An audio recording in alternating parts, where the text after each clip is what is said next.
আজ মাধ্যমিক পরীক্ষার পঞ্চম দিন, আর আমি পরেছি এই বেগুনি রঙের শাড়িটা, যেটা আমার বোন আরামবাগ থেকে পাঠিয়েছে আমাকে মাধ্যমিক পরীক্ষার সময় পরার জন্য। 3টে শাড়ি পাঠিয়েছে। এই গলার হারটা আর কানের দুলটাও বোন একসময় গ্যাংটক গেছিলো, সেখান থেকে আমার জন্য নিয়ে এসছে। হাতে বেশি সময় ছিল না, তাই আজকেও ছাদে যেতে পারিনি। আচ্ছা, সিঁড়িঘরে এই যে ছবিগুলো দেখছো, এগুলো সব আমারই তোলা, সব সাজিয়ে রেখে দিয়েছি।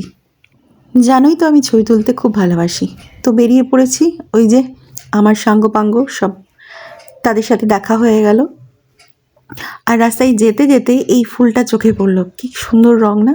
আগের দিন বাড়ি ফিরে দেখি প্রিন্সের জ্বর, আর মা বাবাও তার পরের দিন এসছে, তাই আগের দিন ভিডিও করতে পারিনি। স্কুলে গিয়েই দেখি উদাস মনে এই পুচকু কি একটা দেখছে, তারপরে দৌড়ে চলে গেল। একই রকমের জ্যাকেট পরে এই 4জন ম্যাডাম।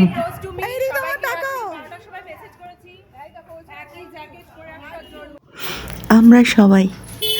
আজকের ভিডিও এই পর্যন্তই। নেক্সট দিন আবার দেখা হচ্ছে।